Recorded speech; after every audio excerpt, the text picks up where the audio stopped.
Hi, everybody. Welcome back to the Get Healthy Tampa Bay podcast. I'm your host, Dr. Kerry Reller, and today we have a very special guest, EC Synkowski.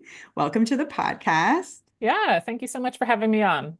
Yeah. So EC Synkowski is the founder of OptimizeMe Nutrition.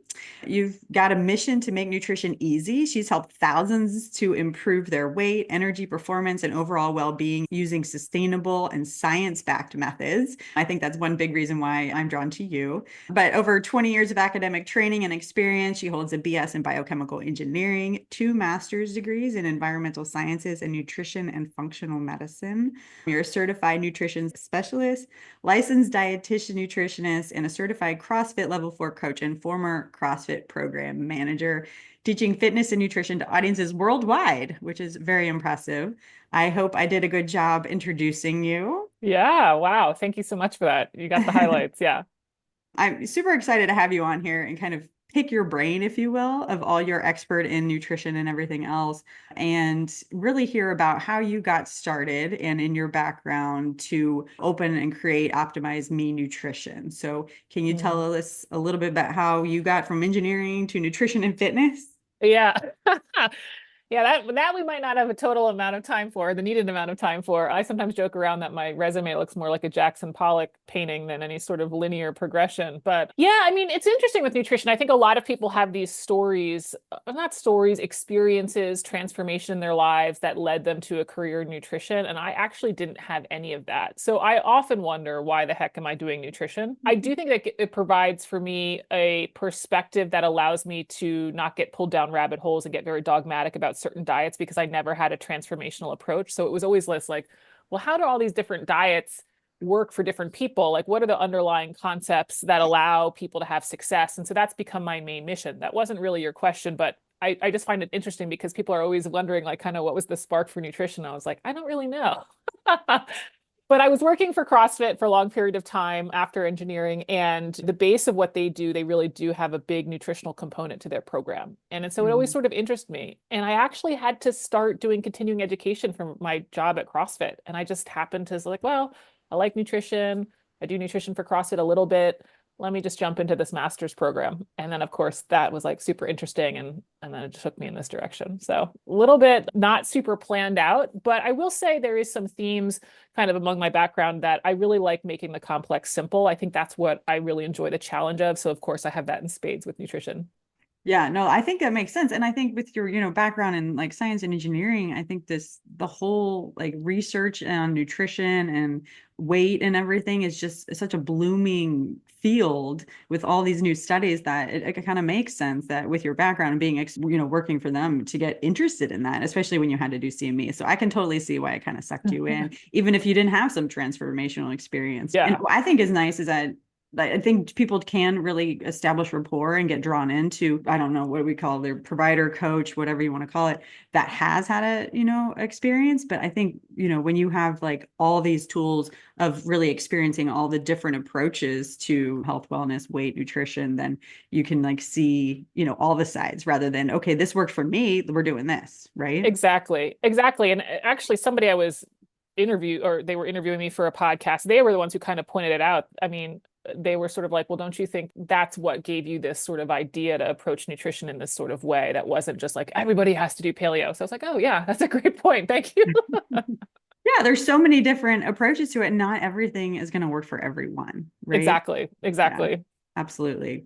So one thing that you do, promote and have created, and I don't know, I know partially of the origin, so I want you to tell the Yeah. listeners, but what is this 800-gram challenge that you speak of? It's, seems simple, but it's very powerful. So how'd you come up with it? What's it based on? And what's the most surprising feedback that you've received about it? Mm.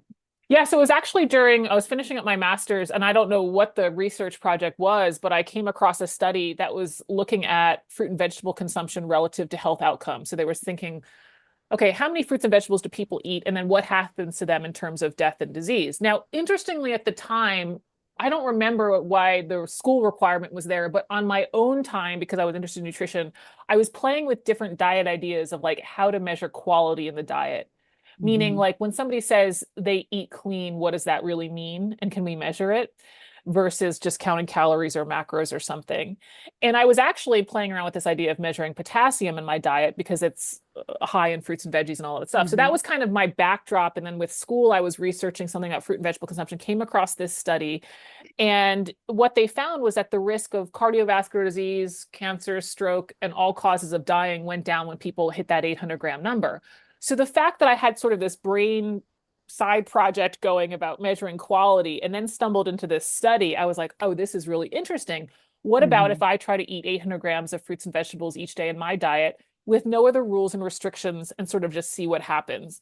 And so that was summer of 2017. And I played around with it for 6 months because, you know, if you've ever been in the nutrition space, you want to make sure that you understand what the rules are going to be, how it plays out for people, what counts and not. And so I played around with it to understand macros and calories and all of this stuff, and then officially launched it, I guess you could say January 2018. And so, yeah, it's really having people focus on adding this healthy dose, 800 grams worth of fruits and vegetables to their diet each day. And then they don't have to eliminate other things. They still eat their protein foods. They still eat their fun foods, as I like to say. And it's interesting. I think when you said, what are the most kind of surprising responses to it? I knew when I was putting it out there that it didn't have restrictions, but I wasn't expecting how positive of response that would be, that it really flips the script on dieting, right? When most of the time you think about, I'm going on this new diet, the first thing everybody thinks about is, okay, I can't have X, Y, and Z food, right? So that takes it off the table. It's like, no, you can still have X, Y, and Z food. But you have to add these fruits and veggies, right? So that's been super surprising. And I would also say the early wins of the 800-gram challenge, while it certainly can help with weight loss and health markers and blah, blah, blah, is a lot of people report more energy. And for my CrossFitters, they're going to be reporting a little bit more like, wow, my workout times are getting better and my recovery is getting better. But a lot of people will also just talk, hey, more energy throughout the day, which is not surprising given the fact that it will probably increase micronutrient density for most people in their diet. Yeah, I think it's such a great concept that you add things back in nutritionally rather than taking things away. And I know there's all sorts of restrictive patterns of eating and things like that. And I don't think you're the only, dietitian that tries to not worry about restricting and avoiding foods and things like that, because it can lead to other things, which I'm sure you had experience with like eating disorders. But I think it's really powerful, right? Bringing back in the fruits and veggies. I haven't, tried to weigh anything, but I did earlier in the podcast. So I was making an omelet and I'm like, oh, I'm putting spaghetti squash and spinach in this thing. Let's see how much I'm actually throwing in here. And I was really curious because I don't know what the heck 800 grams of food. I'm really thinking ounces, right? So I don't really know what 800 grams of vegetables and fruits really is. And I did put avocado and I didn't know if that counted in that or if that was in a different class. It is part of the 800. Yeah. So when I say fruits and vegetables, it's probably a broader category than what people classically think of fruits and vegetables. I allow things like potatoes, so long as they aren't commercially fried. So if you bake a potato at home or you oven roast a potato at home or sweet potato, that all counts for the 800-gram challenge. Corn counts, corn kernels, not popcorn, but corn on the cob minus the cob weight and the frozen corn, that counts. Olives count, avocado counts, all types of beans, lentils, and legume counts. A lot of what I let count for it is actually based on the caloric density, meaning for the weight of the food, there's not many calories in it, which is very opposite of what our classic modern diet looks like, has very high caloric density items. So when you eat things that are like pretzels and chips, they often have 4 or 5 calories per gram weight, where things like fruits and vegetables are less than 1 calorie per gram weight. And so this is the magic of the 800-gram challenge, is that people they feel so full. They feel like they get to eat so much food, but they actually haven't eaten many calories. They've probably only eaten about 400 calories in an 800-gram challenge. So when you're getting back to your question about I didn't know how much it is, it's about 6 cups for my US centric measurement. It's about 6 cups per day of the fruits and vegetables of their choice. And so a great strategy for people is kind of think about it as like 2 cups at each main meal. We'll get to there. Yeah. So I guess I didn't weigh the avocado, but I think what I had with this, I put some of the spaghetti squash in the omelet, but some of it on the plate. So I had like 212 grams, which I thought was pretty good. But then I added the avocado. So next time we'll have to weigh that too. But it was just kind of fun to see. And I'm a big, kind of volume eater. I like a big salad. I like a lot of veggies. So, I mean, something like that would be perfect for someone who likes that kind of stretchfulness as well, right? So all these fruits and veggies are going to fill you up in that manner too. And not to That's mention, exactly, I mean, yeah, you're getting all these vitamins and minerals and fiber, which is wonderful. But that stretching of the stomach is one of the ways that we feel satisfied. I mean, of course, there's Mhm. different satiety mechanisms, but that stretching of the stomach sends the signal via the vagus nerve to the brain, like, hey, I just ate something. And so this Mhm. is why it's actually really interesting. In dieting, there's such a disconnect for people about fullness and how Yeah. many calories they ate. So this is where when people eat these snacks and crisps and desserts, they actually don't have to eat that much volume, yet they've eaten so many more calories. And so then they might come on the 800-gram challenge and they're like, oh, I'm eating so much. And it's like, you are in terms of volume, but not in terms of calories. So it's kind of a mental switch for them there too. Yeah, that definitely would make a big difference. So would you say like one, they had more energy, so the Mm-hmm. other thing would maybe more satisfied as Mm-hmm. well with what they're choosing to eat? And this is how we can drive weight loss. You know, it's a non-restrictive diet, so I can't guarantee weight loss, but there's this displacement effect that now instead of filling up on the chips and the crackers, they're filling up on the fruits and veggies. And so the net Mhm. difference is often a decrease overall. Yeah.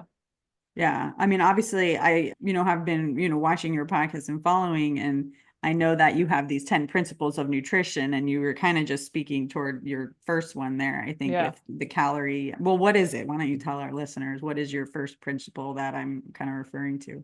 Yeah. The quantity of food you eat in calories determines your weight is principle Mhm. one. And so I have these 10 principles, and that's actually my main mission message in nutrition is having people understand the principles.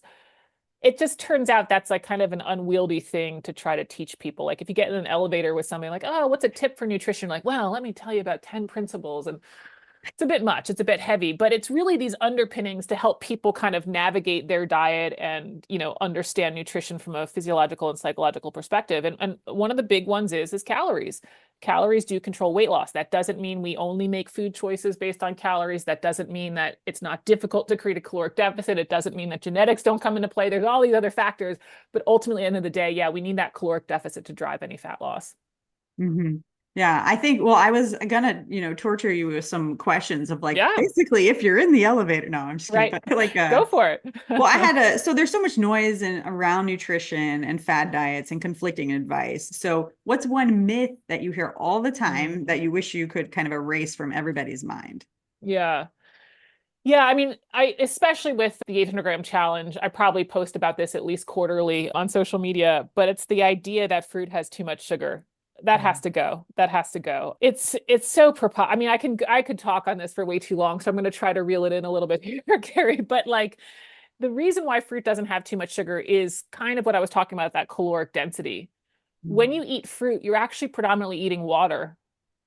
That's the primary nutrient in fruits and vegetables. You're eating a lot of water. So by the time you feel so full on mango or pineapple, you're actually full of a lot of water. You haven't had that much sugar. Conversely, when we have sugar in the form of cake, chips, cookies, soda's the big one, we will get way higher of a dose of the sugar, and that's how we get all those extra calories. So the dose is so different because of the package that it comes in. If you were to do an entire 800-gram challenge of mixed fruit, it's only 400 calories. 6 cups of pineapple, all these things that people are so scared of, blueberry, whatever, apple, it's only going to be 400 calories. That's less calories than a single slice of lemon loaf at Starbucks. I don't know what So that is, but yeah, it's just like one of those little bread breakfasts in the morning things. This okay. little like, just a slice of bread or whatever. A But the point is, it's sweet like we breakfast. have Yeah. this stuff all of the time in terms of Mhm. that caloric dose, but yet people are going to be afraid of fruit. And the other thing I like to point out, because gosh, now you're going to get me on the fruit tangent, but like I also like to have people bring reality check to nutrition. Tell me where the fruit is. Anytime you go anywhere, you go into a drugstore, you go into a gas station, you go to a home goods store, you go to a discount clothing store, you walk into the movies, you walk into the bank. It's never like these baskets of apples that are sitting around. It's always the grocery store checkout. What is it? It's not apples, it's not bananas. So if we're all overeating fruit to the detriment of our health, I always like to ask, where is it? Like, where is this stuff? We're not overeating fruit. We're not overeating fruit. And so people should be encouraged to eat more of it, a lot more of it. Yeah. Oh, I definitely like that concept. And, there was a study done at a hospital of all Mm, the, doctors and nurses and everybody who goes to the cafeteria. And I think at the checkout line, they had like soda and stuff, and then they replaced it with water. And I think they also brought out the fruit, and the consumption from everybody like greatly increased magically. And obviously, the reduction of soda drinking did improve too. So Oh, you're right. cool. It doesn't exist at all these places, but it also doesn't keep as much. So, I think that's maybe part of it. Yes. But so what do you think about, fruit juice? Because Mm. and you mentioned soda already too, when I'm counseling patients who have something like non-alcoholic fatty liver disease, now they're Hmm. changing all the names of it, we focus on fructose a lot, right? And Hmm. fruit has fructose. That's what's sweetening it. And fructose in a different form can be, not so good for the liver. So Hmm. what is your comment on like the juices and that, how is that different than the fruit itself? Typically, when people consume juices, they will still consume less sugar than, let's say, a traditional cola. If you're doing orange juice versus Coke, we'll still typically get the higher dose in the Coke. But the thing why I actually don't allow juices for the 800-gram challenge, I allow homemade smoothies, but I don't allow juices. Primarily, the distinction there is the removal of fiber, which of course helps us stay a little bit more full, helps keep things in the stomach a little bit longer. But the other thing that I don't love about smoothies, but I let them because of the fiber, but I really don't allow it because for the juices is people forget that the whole chewing process is part of our satiety mechanism. So the Mhm. fact that the juice does not have the chewing that slows us down and also does not have the fiber is not something that I allow on the 800-gram challenge, and not something that I would really encourage somebody who has a health condition where they need to be cutting down quantity. I still think those people will probably be better off with juice than just saying any sort of thing. But generally, I'm like, hey, let's just go eat the orange. Let's just go eat the apple versus trying to take it in that form. You're just going to get the calories so much more quickly. There was a study, and I'm going to get the numbers wrong, but they compared the sugar consumption in apple juice to eating apples, and it's something like 5x higher or higher than that Yeah. of just what you down so quickly without even realizing, because again, there's not that time to chew and process. Yeah, I always try to, stress that as well. You're kind of like ripping all the fiber out of the food. And that's also, like you said, that creates satiety, right? It makes you feel full in a different way. And then, I mean, the chewing mechanism is another, more psychological part of, eating and feeling full. But so if they're allowed smoothies, do you make sure or recommend that they put some sort of protein in that or? Yeah, I don't. I mean, the 800-gram challenge, like it's kind of what I consider almost step one. I have something called my three Mm, pillars method, which is basically we do 3 steps to get to kind of your full comprehensive diet plan. I don't think the 800-gram challenge answers everything. I like to think about it as a really shotgun approach for people to improve the quality and quantity in their diet. So they will increase their vitamins, minerals, and fiber, decrease on the calories and the macronutrients in a really simple way. Do I think protein's an important component of the diet? Yes. In fact, that's my step 2. But I mhm. think what I see a lot in nutrition, and this is especially from the experience of working with people, is everybody tries to jump to like the end state or the perfect, and then they wonder why they can't stick to it. And it's like, well, because we don't have any foundational habits in place. So if they want to add protein to it because they like the taste, or that's just helps them feel full, or all of the other things, that's fine enough. But for the 800-gram challenge, it really is just focusing on adding these fruits and veggies, trying to keep it super simple for people. Hey, let's get this habit in line. Let's see how far that takes us before we start trying to get more complicated. I did a couple talks in Scotland at a fitness event recently, and I had a woman come up to me. She's lost 20 pounds on the 800-gram challenge by itself. You know what I mean? And it's just like, let's see how far we can get with being really consistent on one really good habit before we're like, well, what about protein and what about fat grams and all of this other stuff, which admittedly we can get to. But that's a really long answer to say that, like, no, I don't put rules around what their smoothie looks like. Because, I mean, that's a part of the whole. I mean, I know, gosh, you got me going here, but the 800-gram challenge, like, I purposely don't even tell them which fruits and veggies. I don't care if you have 4 apples one day and the next day is 3 bananas because you're traveling and that's what you could do. That's a fabulous day. I don't tell you it has to be half veggies and half fruits. No, no, you want to be all fruit one day, go for it. You want it to be all strawberries one day, go for it. You want to do all white potatoes, go for it. Because the diets in our modern culture are so skewed so poorly that all of those things I just mentioned are incredible changes to their diet, that I want it to be simple. I want it to be freeing. I want it something that they can really establish some good habits before I get too specific and exacting on other things. Yeah, I think you made a great point. The first thing is, just doing one thing, adding one thing back in and getting that established before you move on to the next thing. Usually when I'm like counseling people, we do one thing maybe a month and see how it's going, right? I think, like you said, it's really complicating things too much too quickly is really just overwhelming and people give up, right? Exactly. Yeah. Exactly. Speaking of habits and stuff, I know you like to review books. What about, have you read Atomic Habits?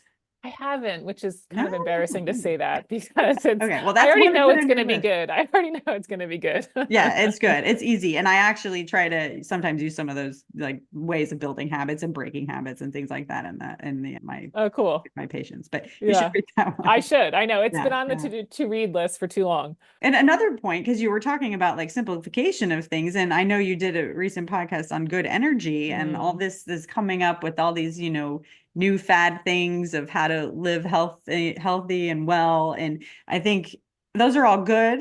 And I think you broke it down as that, it's like we got to do the foundational things first again, right? And I think a lot of people who may read that book maybe not be doing those foundational things and they're not going to get so so much out of it. But then I don't know. What is your brief intake on that since I brought it up? Maybe yeah, it would take a like 10 podcasts to I do that, know. but I know. Get me ranting here.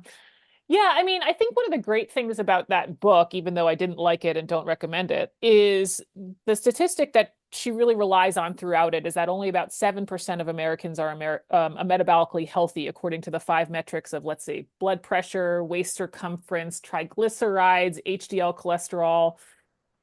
Must be fasting glucose is the fifth one. So only 7% of Americans meet the normal ranges of those without medication. I think that alone should stop us in our tracks and say, well, that needs to then be the focus. We have these five validated metrics that nobody's meeting. So she goes on to then explain we need 10 more metrics and measure all this other stuff and do all these other things. And it's like, no, you just almost missed your own point. It's like there's such few people even meeting this foundational stuff. Why are we going to tack on all these other metrics, which they're all going to fail too? Let's go back to like, hey, these are the metrics that we can use and focus on because no one's meeting them.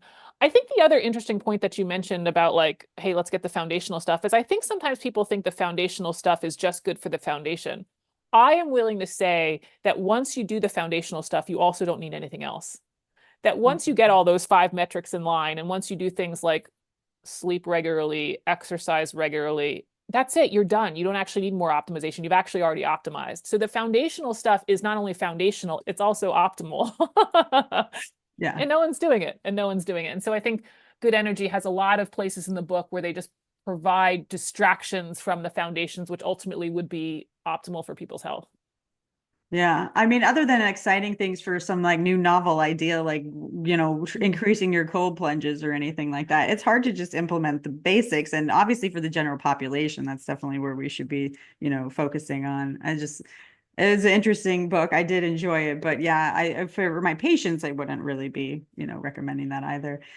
But yeah, it is interesting. So tell me about for someone who's just starting to improve their eating habits, what's one practical step they can take to reduce processed foods, which I think you have kind of said is the universal diet problem. Yeah, I mean, I'm going to stay on brand here and say they should do the 800-gram challenge. Now, I will say for people that, I came out of the CrossFit community with nutrition, and there's a huge, heavy whole food presence already in that community. So while a lot of people in the CrossFit community were not at 800 grams yet, it's an easier sell in that community than, let's say, what I would say a more Gen Pop community. So I would encourage people, yeah, 800 grams I think is a great guideline. I think everybody can get there. The study that the number came from was looking at tens of hundreds of thousands of people. So there's lots of evidence that people around the world are doing these numbers anyway. But don't get defeated on like, okay, on day one, I'm changing my diet and I'm going to be 800 grams from here on out. Just start. Just start. Maybe it's a banana at breakfast. Maybe it's an apple at lunch. Maybe you get to 400 grams. That's phenomenal. In fact, the WHO says that most people around the world are not even getting 400 grams a day. We just got to start somewhere, but start it with the idea of, hey, I'm going to add the fruits and veggies I like today, and I'm going to keep doing that habit. And some days I'm going to get closer to 800, and some days I'm not, and I'm just going to keep going.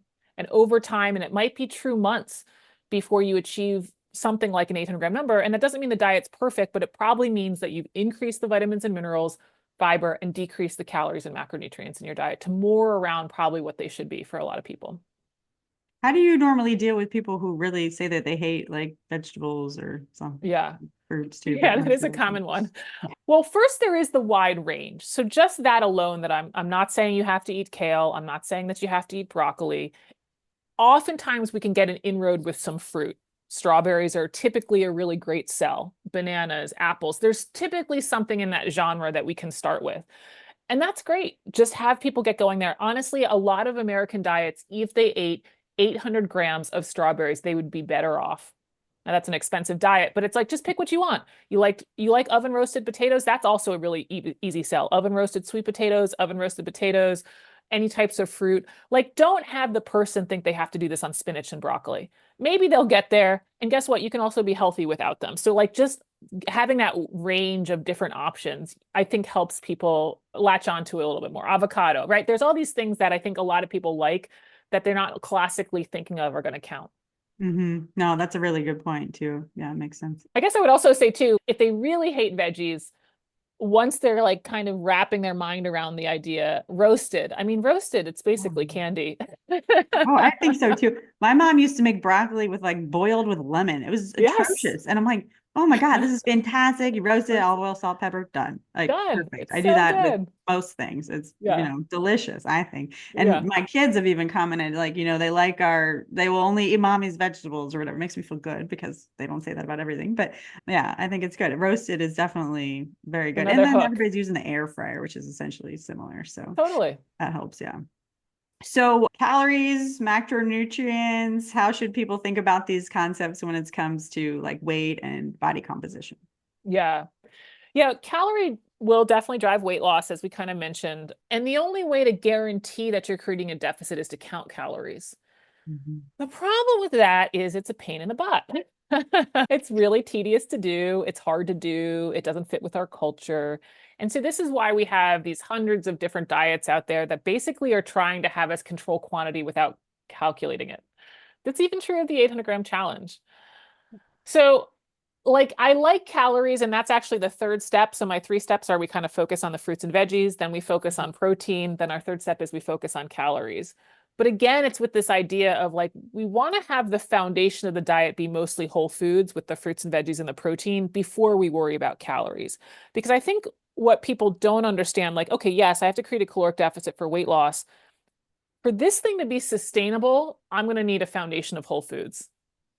If I try to do the caloric deficit that we see, you know, Instagram, whatever, mainstream media of I'm just going to drink these 3 shakes a day. Yeah, you're going to lose weight in this month. You will. And then you're going to gain it right back. Mhm. So how do we sustain the weight loss? Well, anytime you see somebody who sustains weight loss, it's a total lifestyle change. And guess what? They're eating mostly whole unprocessed foods. So I agree. I know, oh gosh, some of my answers are so long here. Like, yes, calories are going to control weight. Yes, I think even looking at the macronutrients like protein is going to help control body composition.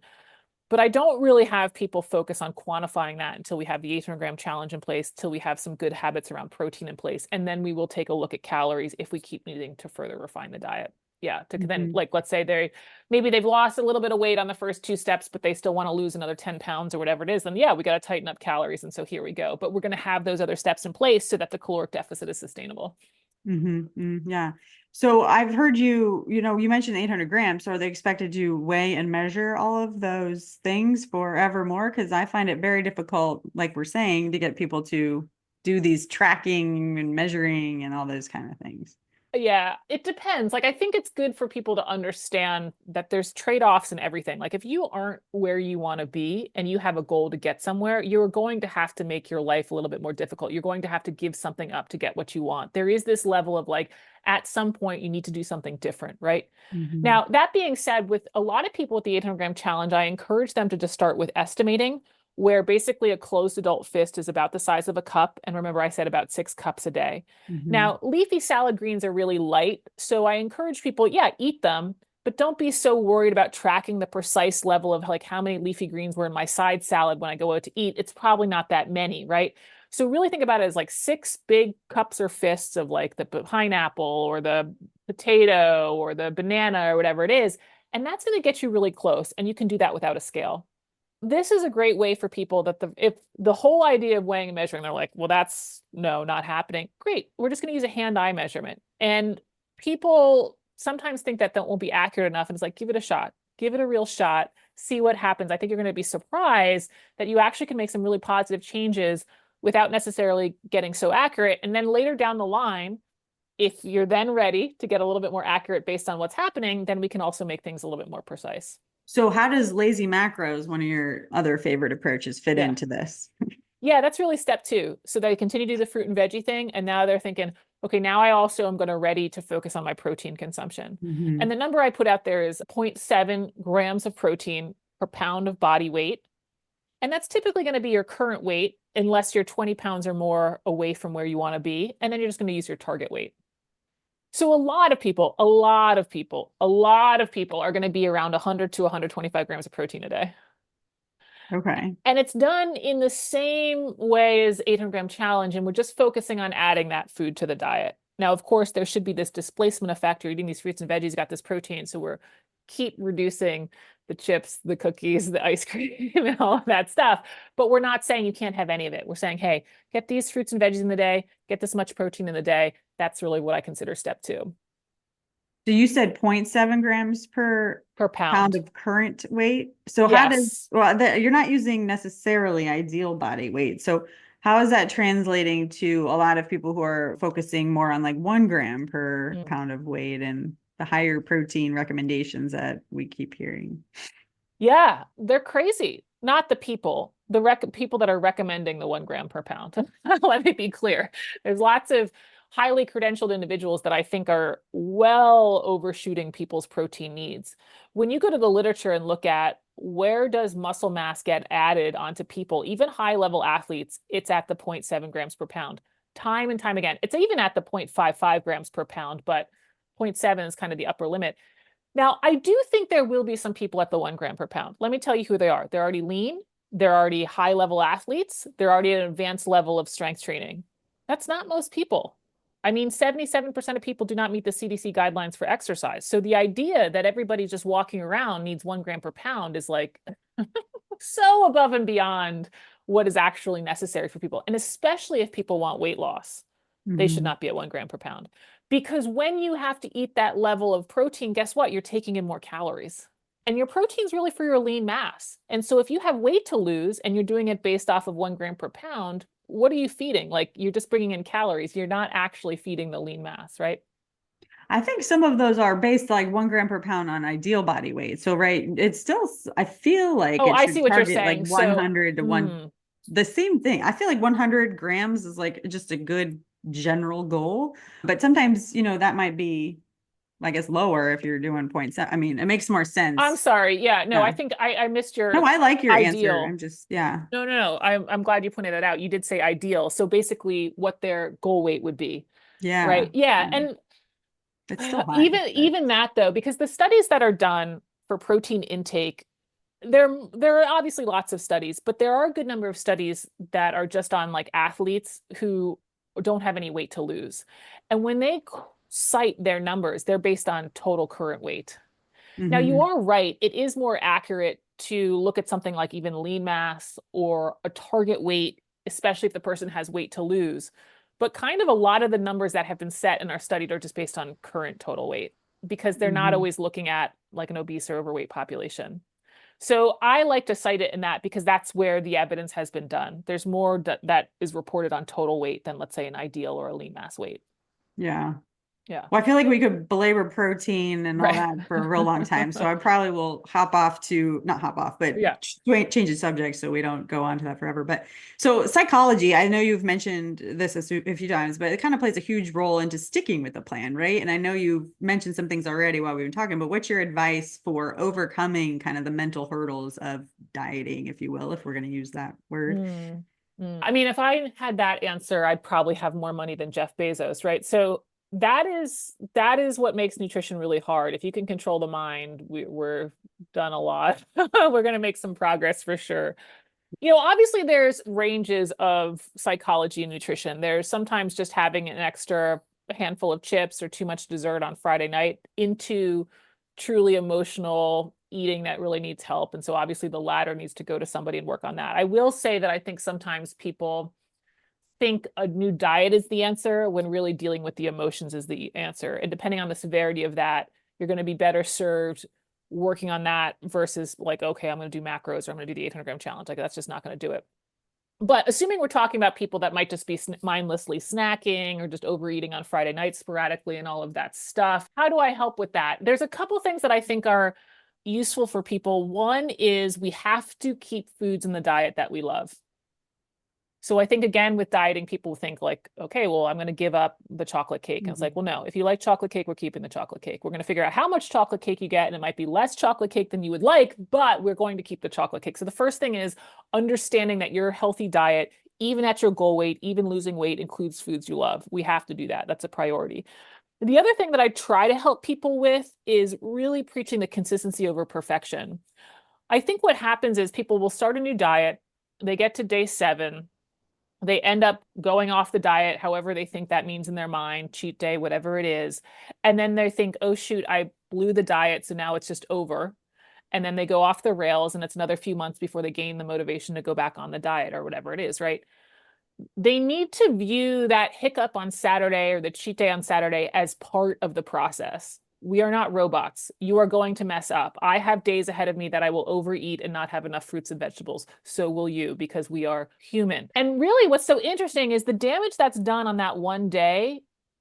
I don't want to say it's nothing, but compared to the 3 months that you just spend off the diet because you have lack of motivation, that's the problem. The fact that you let it spin you out for a longer length of time than the one day is the problem. So the idea of taking the imperfect days and going, well, I was human, and then the next day just getting right back to the plan is really the psychology that people need to have to be successful with nutrition. It's like, oh, okay, well, yeah, I overate. All right, we'll start again tomorrow.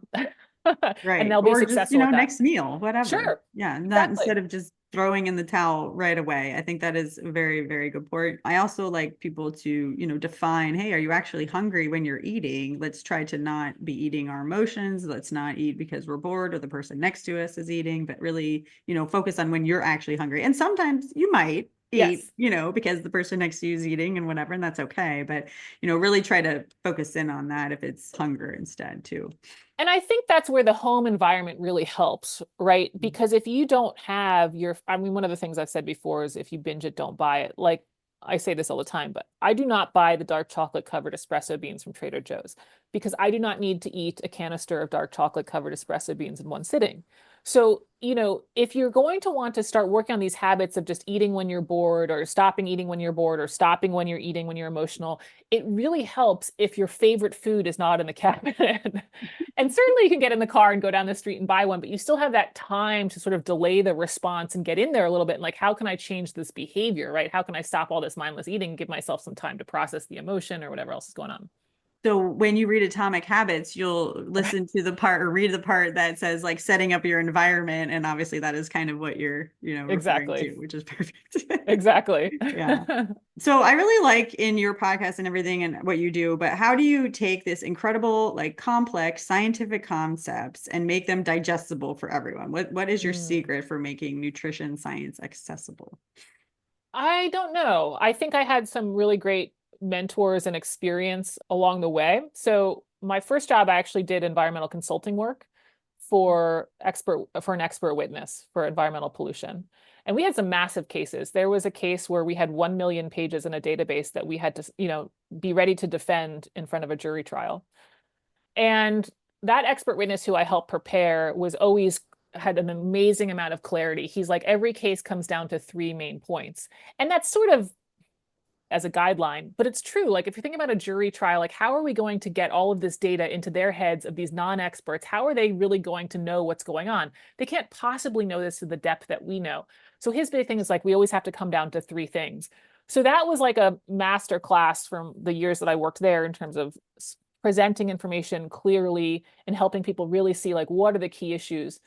But I think in addition to that, working at CrossFit, the founder of CrossFit was always big on, yeah, science is interesting, but what's happening in real time? Like, what are the real effects that we're seeing? We can look at this different biomarker and this different metabolic pathway and blah, blah, blah.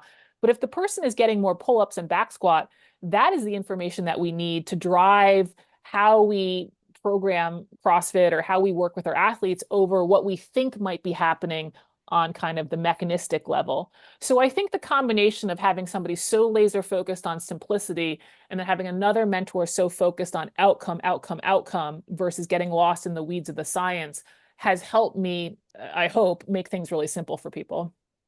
Yeah, no, I feel like that's a great way to approach it. It's very interesting. I know there's a lot of, forward thinking about personalized medicine, Mm. and we can't really, generalize everything. And I think that's like kind of an important concept as well. Yeah, it's interesting. Like the phrase out there, and I say it. So when I say this, I'm not criticizing people who say that, but it's like, something works for everybody or nobody's going to have the same diet. It's like, kind of like turns out calories control weight loss for everybody. Turns out protein is going to help build lean mass for everybody. Turns out we all need the essential vitamins and minerals like vitamin E, vitamin K, blah, blah, and on we go. There are some underlying truths that nobody can get around. If you see somebody lose weight, they decrease their calories. Where it all becomes personalized, there's what were the foods and habits you put together to create that? Oh, you did it with more strawberries. I love kale. You know what I mean? Or like you did it with resistance training and I love running. So that's what gets really personalized is how do all of the individual pieces come together that ultimately were driven by the same mechanism. And so it's like, I think that's where a lot of confusion is. People are like, oh, I need to do this diet because it focuses more on veggies. And it's like, no, the person had that success because they liked those foods that helped them create a caloric deficit. Yeah. Right. So No, that's yeah. where I think we get a little lost in the personalization. There are some truths that none of us can get away from, yet how we put the pieces together will be very personal. Yeah. No, that's a great, summary of that whole idea. I think, well, I was talking to you earlier before you came on because I was complaining about my Apple Watch. So I wanted to know what your like thought on the role of technology with apps, trackers, wearables, like they're everywhere. Are they helpful? Are they complicating things? What do you think? I'm sort of a split decision on that. In full disclosure, I'm actually building an app right now. So in some degree, I am a big fan. But the benefit of any of these apps and trackers is the ability to change your behavior, not in the data it collects or not even the data that it tells you. So if at the end of the day, somebody's watch makes them exercise more because they get the badges or the likes or whatever the heck's happening, that was the value of the watch. Not that it told you it burned however many calories, because guess what? It's wrong. Yes, it's There's never. even some things out there about like, this is big in the CrossFit community that apps will tell you your recovery in the morning. They'll tell you whether or not you should train or not based on your recovery score. The score is inaccurate. In fact, one of my friends and I, we joke around, he's a PhD in like molecular bio. We joke around that every single day it should just show the person green, go train, because everybody needs to exercise more. There's very few people that are actually overtraining. Great trick. Right, exactly. And it's just like, who needs to be told to exercise less? That the data is just so, of course, you know what I mean? There's some days and exceptions, but you know what I mean? And so this is the problem is people will start to make incorrect decisions because of the data. This is classic with the continuous glucose monitors. People will be afraid of things like vinegar or bananas because they see a spike. That's a problem. People will think they shouldn't exercise because they're overtrained. They're not. 99.9% of people are not overtrained. So if the tracker and the app is motivating you to eat more whole foods than not, to exercise regularly, to get more sleep regularly, then it is a value add for you. If you start trending into disordered things like, well, I can't exercise today because it's the third day of my cycle and my recovery score is yellow.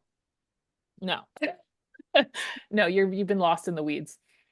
I didn't even know they could do those kinds of things. So that's way beyond whatever app and trackers I'm using, but impressive. So, well, good luck on your app, of course, but Thank you. I think you will make it more in tune to behavioral change, as you were I saying. hope so. That's the goal. We'll see. Yeah. So, quick questions. What's your favorite fruit or veggie? Probably strawberries, but pan-fried green beans and butter is a Ooh, strong one. Yeah. I like green beans anyway. Like the Yeah. microwavable bag with salt, pepper, olive oil sounds great. Yeah. Yeah. Okay. How about what's the most overrated nutrition trend? Carnivore. I think Carnivore. it's actually not healthy. I think it's actually harmful, not just Interesting. I have trendy, a harmful. episode, I don't know, a couple months ago on Oh, okay. carnivore diet. Yeah. Okay, I'll have to With check it a out. cardiothoracic surgeon. So that's an interesting one. Okay, Yeah. yeah, I'll check Check that it out. out. Okay. And I do have a couple patients who found me from that. And they, I support them in their carnivore Sure. journeys. Absolutely. Yeah. Yeah. But it's definitely, I love vegetables. I would never do it. Well, you always have to remember there's so many trade-offs. I mean, this is even true with the GLP-1 drugs. It's just sort of like there is a risk of being overweight. And so if the person is less weight because of the carnivore diet, okay, does that mean they're at an optimal health? In my opinion, no. But I understand that, yeah, taking off 20 pounds is a better place to be. Yeah, well, absolutely. The inflammation and Yeah, everything exactly. already improved. Yeah. Best nutrition hack for busy Mm. families. You know I'm going to stay on brand. 800-gram challenge, more fruits and veggies. For kids, don't get so worried about the number. Just encourage couple items at each meal of the ones they like. Yeah. Yeah, definitely. All right. So one piece of advice, I think you're going to tell me what Yeah. the answer is for people that they can follow today if they're just starting to prioritize nutrition. Yeah, I mean, I think there's other ways to be healthy besides the 800-gram challenge. But to me, I don't even think we touched on it. I know, I love you said short answers, short questions, and here I go. I can't even just can't just stop and answer one word. But this is according to the USDA statistics. 80% of people aren't eating enough fruit, 90% of people aren't eating enough vegetables, which ends up being about 2 cups of fruit a day and 2.5 cups of veggies a day. So basically, between the two, 90% of Americans aren't eating enough fruits and vegetables. Where else are we going to start? Like, I mean, we could do things like drink more water and blah, blah, blah, and like, I don't know, eat, a little more protein. But our protein deficit is, for most people, isn't there because they're not active enough to need more protein. So to me, in Mhm. my opinion, it's like, where else am I going to start? Now, sure, if somebody has like a really, really big Coke habit and the first step they want to do, and I mean, Coke, the soda, they really want to switch to, let's say, diet soda as their first step, I'm on board with that too. But when I'm looking at, okay, how am I going to overhaul the diet? I always just go fruits and veggies because there's such a wide range of them and there's such a need for them in the diet. Speaking about the soda thing, I had a patient who worked at like a gas station, so like unlimited soda, right? Oh, And wow. I'm like, can you try diet at least, right? Because he said he couldn't Totally. stop soda, and he lost, I think, like 30 to 40 pounds just from it. Totally. Kind of Exactly. amazing. Yeah. Exactly. And that's why I don't want to be too dogmatic about making Yeah. change. I think sometimes people probably know where they could. I mean, if you're only sleeping 4 hours a night, okay, let's just get some regular sleep so that you're not so hungry and tired the next day, right? But Mhm. from like a nutritional, what are we going to look at in the foods in our diet? I'm always going to go fruits and veggies as step one. Yeah, absolutely. What else did you want to share that we missed, or is there anything we need to know? I don't think so. I think we covered a lot of ground. But I would just encourage people, just to get started. I think sometimes a lot of times people want to have the most perfect plan. And is this the right perfect number of calories for me? And I haven't talked yet about, seed oils or whatever types of fat. And it's just like, okay, what are you currently doing? Can you have a banana at breakfast? Can you have an apple at lunch? Like, let's just start there and start building that momentum, and then we'll worry about other things down the road. Which makes a lot of sense because the name of your podcast is called The Consistency Project, right? So Yeah, getting started and being consistent is, more important than all the details, right? totally. Yes, exactly. So where else can listeners find you, connect with you, explore Optimize Me Nutrition, and where can they find you? Yeah, that's the website, OptimizeMeNutrition.com. It's the same handle on Instagram and Facebook. And then, yeah, you already mentioned the Consistency Project podcast. Perfect. Well, I just want to thank you so much for being on the podcast today. This is a super fun conversation. I think I could talk to you for hours, I and know. I think our We listeners keep might go going. crazy with all the questions that I would throw at you, but I really appreciate it. And everybody, tune in next week for our next special guest. And this is great. It's coming out, New Year time frame. So I think that will be really helpful for all the listeners too. So thank you. Yeah, thank you. It's been a ton of fun.